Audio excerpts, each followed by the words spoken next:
Any surprises at Easter? You had a giant Easter bunny. Is that unusual? Is that like controversial in the church? That Easter bunny on stage, like he stood where the pastor preaches. I just needed some interaction, and I needed someone. Having a character that doesn't have a personality that doesn't say anything is helpful.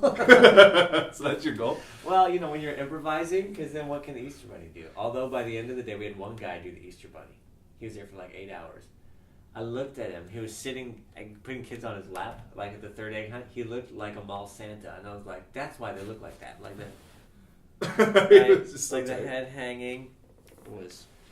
It was bad. I don't know if we had any surprises. How, as a mascot, do you prepare for that sort of? Lots of deodorant, I think. In hindsight, you can't Lysol. Those suits are tough to clean. Yeah. I don't think the dry cleaners even consider them. Come on, son, dig it.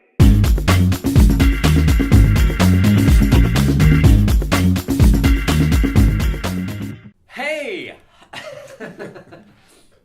No, just roll with it. All right. Welcome to the CM Jumpstart podcast. Hey, I'm Brent Colby. I'm Dan Mateer. This is the place where we put an extra shot of espresso in your Monday morning moment. Hey!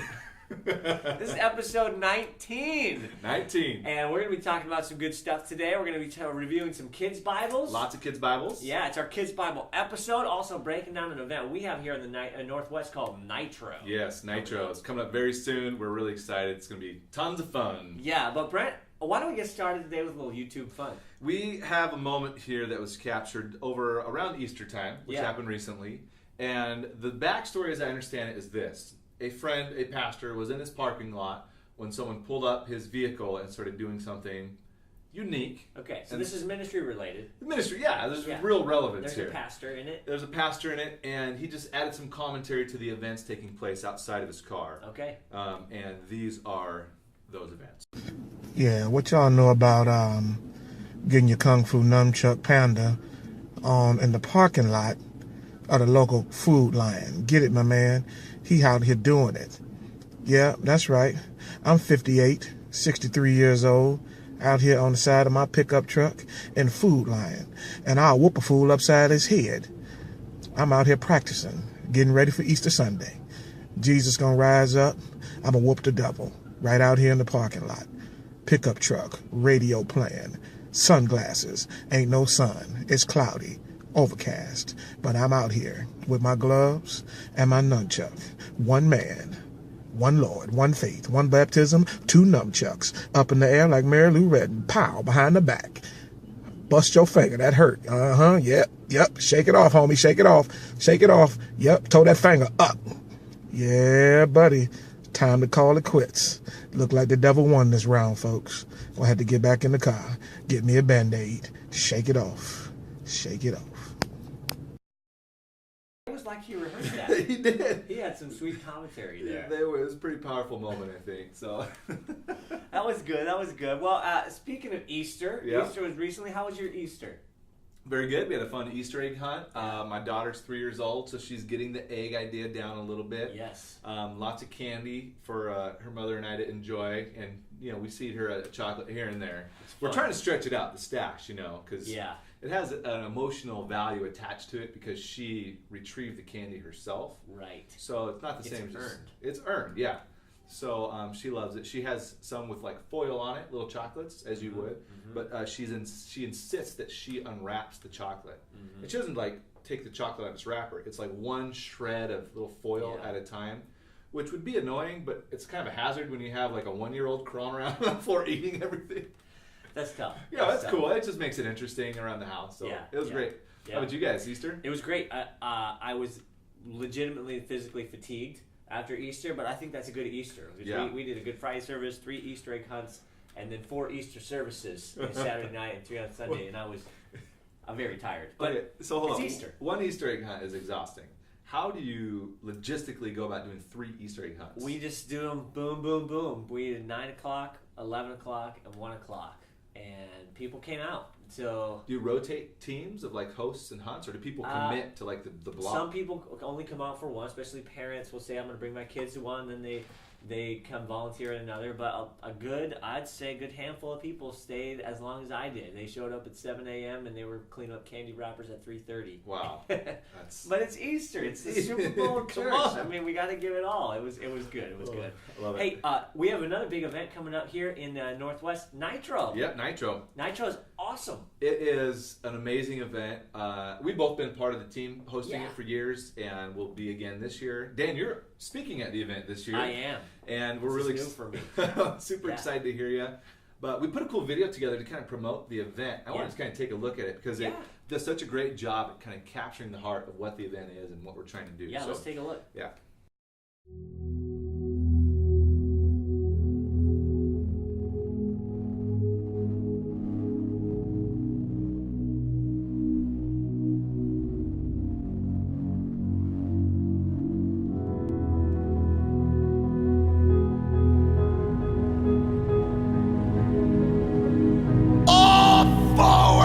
And so we go and we're going and we hit the drop and just went boom.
Awesome. Yeah. So Nitro is a huge event for us in the Northwest, and I know people in other parts of the country have actually come and visited Nitro. We've been doing this about 10, 12 years. Yeah. Events like this, and it's being repeated across the country. Just a kids conference, gathering of kids. So I thought just kind of overview what we do here. If people have been to it, not been to it, let's do the top 5 best things about Nitro. Absolutely. Okay, top 5. We have them written down. You ready? Okay, yeah. Do you want to start number 5? Yeah, definitely. Number 5 is this year for us is the theme. We're doing, it's called Nitro Explore, right? Yep. But it's totally Minecraft theme. Yeah. And I don't know, kids at my church, they see the poster, they just see, it doesn't say Minecraft on it, but they recognize it, and they're drawn to it. Yeah. And I have 6th, 7th, 8th grade boys who are coming to me going, what's this? You got to tell me about this.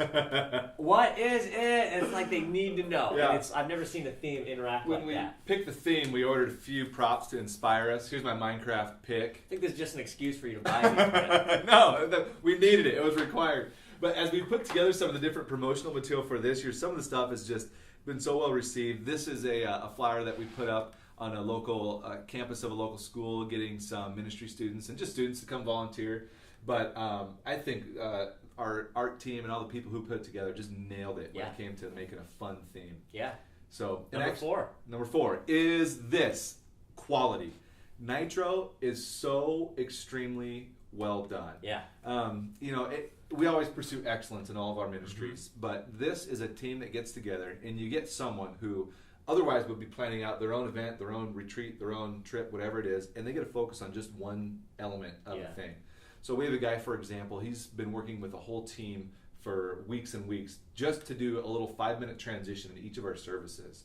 So all of that attention that he would otherwise be putting into a whole event, he gets to focus on just one thing. And the net result is the quality of this event is like through the roof. Absolutely. We have just been blessed with some of the most talented musicians, creative people, technical directors, speakers. We just have some of the most excellent talent coming in and contributing towards this. Yeah. And it makes the sum event just top notch. Yeah, doing something better together than we could ever do by ourselves. Yeah. Number 3 is just the unity, I think. We have churches come together from all over the community, all over the area where our churches are, but all over the state, even out of state. Kids driving in, other denominations, kids, churches that wouldn't get together on other things are coming together on this. It's just cool to see the kingdom, the church, as a whole coming together to do something awesome for kids. Yeah. It's exciting. It is cool. Yeah. Number 2 is inspiration. I have told people over and over again, my number 1 recruiting tool was to get people to come to Nitro. It was the best thing for me to communicate just my heart, my passion for children's ministries and how fun and exciting and dynamic it could be. Yeah. I think, often we try to tell people, man, this is awesome, this is great, and you're in the process of building something, and maybe what you're building doesn't look quite like what it's going to be yet. And so unless people have that imagination that they can see that vision that you're trying to cast, sometimes it's difficult. But you bring them to Nitro and the pieces are just there. Yeah. Like it all fits, it looks amazing, and it's easy for someone to say, oh, I get this. Yeah. I get it now. I get it. Yeah, and it raises the level of expectation on everything we do. So even people that are involved, makes them go back and say, okay, we got to up our game because I see what can be done. Yeah, I leave inspired every year myself. It's awesome. And honestly, the number 1 best thing about Nitro is the reason we do it, an experience with God that kids will never forget. Yeah. This will be a marker in their lives that they'll always look back on, they'll always remember as an encounter with God, and that's why we do it. Yeah, and that's just it. That's the bullseye, and I think all of every little part, we just aim for that bullseye, and as it gets fleshed out, you really see, again, the sum of every little effort, even with the lunches, and with the games and all this sort of stuff. The narrative behind it all is we just want to create that experience with God that kids will never, ever forget. Yeah. And honestly, this is one of the great things about Nitro. I think we can objectively talk this up because it's not us. It's not your event, right? This is built on what a team has done. Yeah. Kevin Gear, his vision and leadership. This has really been built on why. But you had a book that kind of talks about that. It is, and it's very clearly called Start With Why. It's a book I read not too long, just the last couple weeks. It's amazing. I mean, the author, Simon Sinek, I'm sure I'm pronouncing his name wrong, he did a TED Talk, actually, which would be a great place if what I'm about to say sounds interesting to you at all. Just go to YouTube, type Start With Why TED Talk. He'll show up. It's 18 minutes and basically summarizes the major theory of the book. And he has something he calls the golden circle, and it's just a simple diagram. It's like a bullseye. And in the middle of the bullseye, it says why, and on the outer ring, it says how, and on the most outward ring, it says what. And he argues that most organizations and people, when they come to promote a project, a vision of some sort, they start usually on the outside. They start with what. With what? Yeah, so they sit around the table and say, hey, what are we going to do? And then they figure out what it is exactly they want to do. Then they take the next logical step, which is, okay, how are we going to do it? And so between this what and how, they kind of go about their business, they go about their project, their event, their ministry, their whatever it is, running their corporation. And he said, he did a lot of research. He has a background in marketing and consulting and all this sort of stuff. And he found a real common denominator between businesses and products that do extremely well are those that start with why. And so what that means, instead of starting with what are we going to do, he says you have to start with why are we going to do this. Mm-hmm. And then once you have a solid understanding of the why, then you can take the next step. How are we going to accomplish this? Organizationally, strategically, how are we going to make this thing happen? And then the last step is what. So then what does this look like? And that is a product or thing like that. He used an example over and over again. It got a little exhausting in the book, but he just thought it illustrated his point so well about the company Apple, Apple Computers. And he argues that they have done an excellent job communicating the why of their company. And people understand, when you think Apple Computer, you think simplicity, some of the phrases maybe think different. And that has been so permeated their culture in the company. It also has permeated the culture of the consumers, the people who buy their stuff. To the point where you say, what does an iPod represent? Most people would be able to say, well, it's simple and it's easy to use. And I think that when you say Apple, what's the company Apple stand for? They say, well, it's simple stuff, it's easy to use stuff. They don't list a number of their products, and maybe they would. Yeah. But I think the core thing that identifies and makes each of those products unique is that those values, the why of the company. Make stuff that's really simple, it's intuitive, it's easy to use. And I think that it's a good illustration. Very cool. Awesome. Yeah. Awesome. So, cool. We'll get into that a little bit later, but let's get into our Bible overview. Yes. Yeah. Hey, before we get into some specific Bibles, and we have a stack of Bibles. We have eight of the best-selling kids' Bibles. Let's talk a little bit about picking a version of the Bible. Because in all these things, the version is going to be the biggest difference in actually the words. Yeah, and I've even had people ask me before, what's a kid's Bible? I mean, they don't change the words, do they? It's still the Bible, Sometimes isn't it? they do. If it's a picture Bible or something like that, they might change the words. But the Bible's a Bible. Right, and so that's a huge distinctive. And so when you kids read it, and you've all done this in church, right? Okay, everyone open up to John 3:16. And let's read. Who wants to read? And then Susie raises her hand. You call on her. She starts reading. They have the New Jerusalem version. That's the King James. Yeah. And they're stumbling through thous and those and, how arts. And it's like, you just wish that they would have something. And then even if you get them all in a more contemporary, easy to read version, if it's not the same, see the kids, they're following along. It could be a real distraction. It's frustrating. That's one thing that I'm glad I did early on in the ministry at my church, was to pick a version and recommend that to everybody. And if we gave out Bibles, they were all that version. It doesn't build all unity, because you're always going to have kids bring other Bibles, but it helped to go, okay, I'm going to read this, you read with yours, and they're the same words. So when you went through that process, I want to know, what versions did you consider? Yeah. Which one, and then which one did you pick and why? We started with the NIV because that's what our church used overall. It's the most common version. It's easy to get, inexpensive NIV Bibles.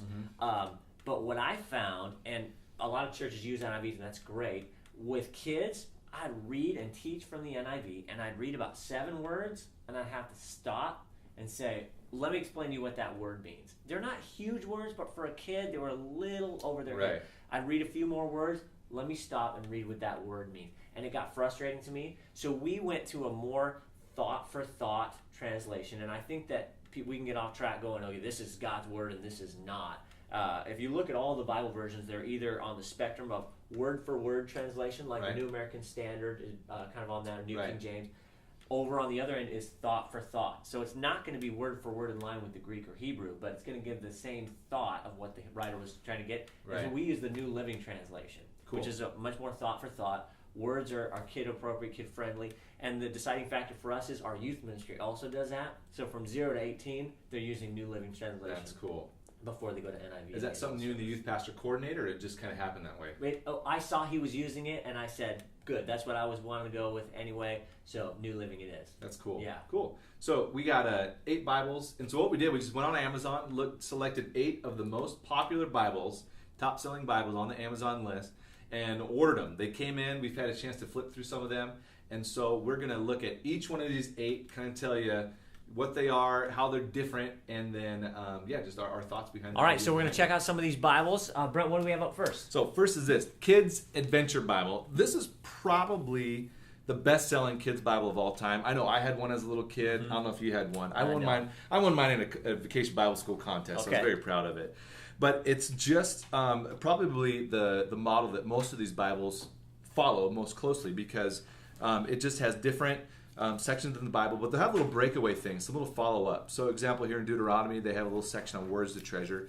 They're just kind of quick little add-ins to the scripture. We can take kind of a close look at one of these right here. So they just have a little life and time, kind of an interest piece of what life was like in the Bible time. So it's something that as you're reading the Bible, you can kind of jump out of the text real quick, get a little more context, something a little interesting. And of course they have these full color pages as well that add something very interesting for the kids to look to. This one has a cool summary of the different creation days. You can kind of check it off. Kind of like an enhanced maps in the back of the Bible was always that. So anyways, the Kids Adventure Bible is the NIV version of that, and it's very good. It's a great kids Bible. I have the NIRV Adventure Bible. So this is the reader's version, a little bit easier version, as we talked about a moment ago, especially if you plan to flow into the NIV. NIRV is a good way to do that, make some of the words simpler. Very similar to what you have there. Tries to make the pages fun and interactive. That's one thing I always try to be aware of, is to make sure that when kids open the Bible, they don't feel like they've just opened a dictionary and it's just like, what do I do with this? But draws them into some things that they want to look at, want to check out. But, cool. Similar idea there. This is called the Fire Bible for Kids. Fire Bible is a Bible that's been promoted. There's Fire Bible for students and the different versions of the Fire Bible, published by Life Publishers. This is the NIV. I know they offer several different translations of this Bible. And it is a great translation, the NIV, and they have, again, it's kind of like the Kids Adventure Bible, but they do a little more in regards to having some stuff on the pages, some interesting pieces. Something cool about the Fire Bible is it corresponds, they've done a good job plugging it into some other kind of ministry program stuff. Right. So there's one program called Junior Bible Quiz, and on it it's a Bible quiz program, and on it there's page numbers and references and things like that, and it corresponds with the text in the book here. Yeah. They have some great artwork that they've done as well that looks very cool to kind of really bring the pages to life. But they've done something on top of that that's really unique. They've have an app for their Bible that you can download. And in the app right now, they have different things that you can follow along, some Bible quizzes, but they also incorporated what they call AR codes, which is like an augmented reality code. If you've seen a QR code in a supermarket or something like that, you've seen how it works, they can read it. But what the app does is that it recognizes the images on the pages, and then it produces a three-dimensional model thing on top of your I think it's a different page. It's a different page. I think this is the right one here. Oh. We'll show you a version of it. Maybe you It's back pretty out cool. and take the quiz. And Nettie, you can pick that camera up, get right over Dan's shoulder. You're probably doing it. If you hit the back arrow, Dan, you may be able to back out and kind of relaunch it and make it in there. Oh, I got So you kind of pick a page. They have you do a little quiz thing, and you just follow up with this. And it really is a cool idea. Did you get the question wrong? I didn't even read the question. I was Sure just trying thing, to yeah. okay. I think What did God create on the fourth day? Okay, I think I know this one. I think it's on the fourth. He created. I'd go with B. Sun, moon, and stars. Oh, yeah. So then it kind of loads this cool little part of the app here. And as it loads, it'll recognize the image on the page.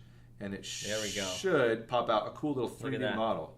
So there it is. It's sitting, living on the page. You can kind This of happens play to be the world as we're talking about creation. So it's a very, very cool idea. And I think as we see them continue to flesh this idea out, it's going to get cooler and cooler and add more of a multimedia mix to combining a cool version of the paper Bible that you have in your hand with technology that either you or a mom or a dad most likely already has in their pocket. So it's pretty cool. That's really cool. I'm having fun playing with the app Yeah. here. What do you Hey, speaking of fun Bibles, this is a Bible I had, a very similar Bible as a kid. This is called the Action Bible, and it writes the Bible as it is like a comic book, and very very familiar pages to kids who are into comic books.